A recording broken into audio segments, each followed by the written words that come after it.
Good morning, Doc. Carlene May Mendoza, tama ba? Hello, I'm Doc Luz. Ano may paglilingkod ko sa'yo? Buntis po ako. Dapat maging masaya ka. Ang dami hindi nagkakaanak ngayon. Sabit lang po ako. Kapit. Okay.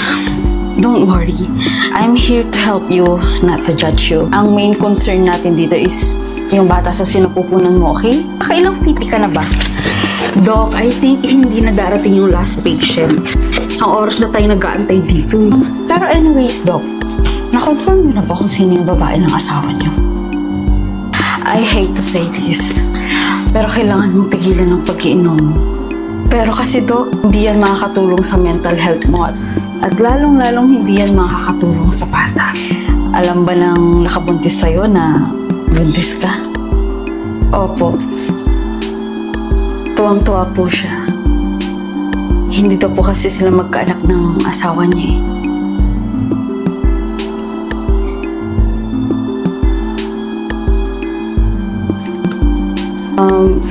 Kayo ho, Doc.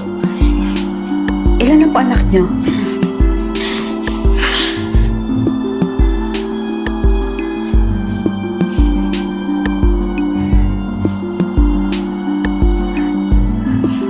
Doc, umuwi ba yung asawa mo kagabi? Hindi. May nag-send sa akin ng kagabi ng picture niya kasama ang babae niya. Uy! Ang teleserye yan, ha? Shocking! Nakasombrero yung babae, nakatalikod, nakapang-ipit. Ayan, makikita mo dito. Pero isa lang ang palatandaan ko dyan. Yung bracelet.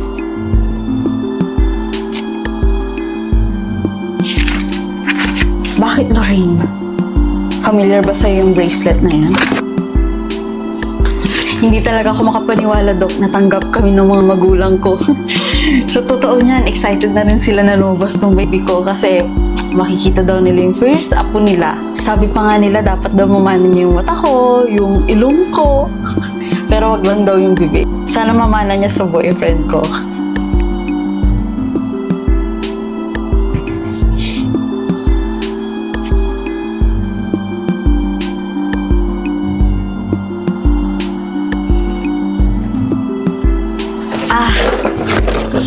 Kailangan mong inumin ito, ha?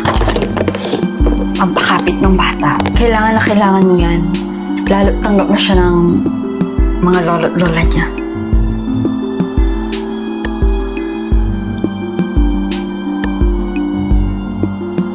Alam nating pareho na hindi yun pampakapit. Iniinom yun para mawala ang bata. She deserves it.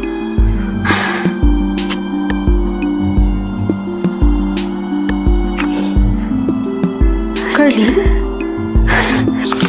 Anong ginagawa mo sa ospital? Doc, nakunan ako, Doc. I'm so sorry.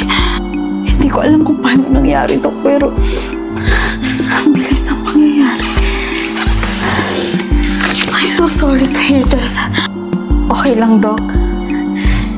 Tama yung sabi ng boyfriend ko.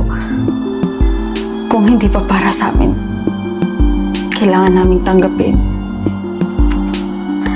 Babe, siya yung doktor na nag-aalaga sa akin, si Doc Luz. Doc, siya yung boyfriend ko.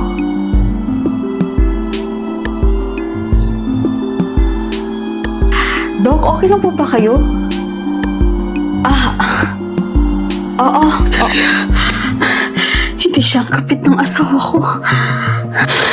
Ako yung may kasalanan, ba't nakunan siya? Anong ginawa mo?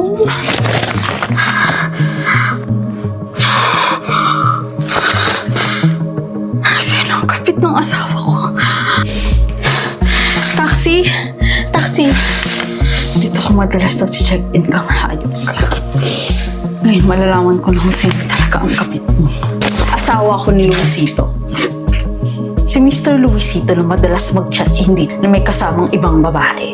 At sana aware kayo na may karapatan akong sumugod sa kwarto na kung saan siya naroon. Anong room number niya? Huhulihin ko lang kung sinong babae niya.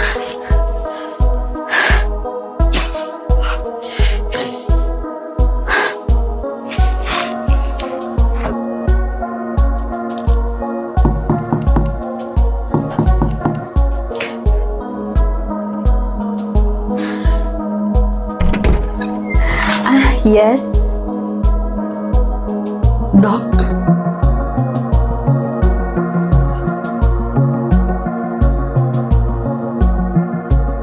Ikaw? Tanggalin ko na nga ito. Sabi ng assistant niyo, Doc, pampaswerte daw ito. Assistant ko? Oo.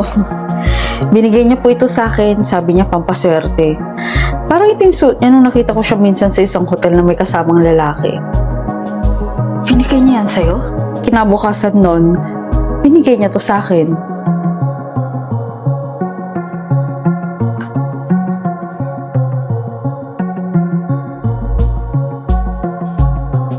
Dok, magpapaliwanag po ako.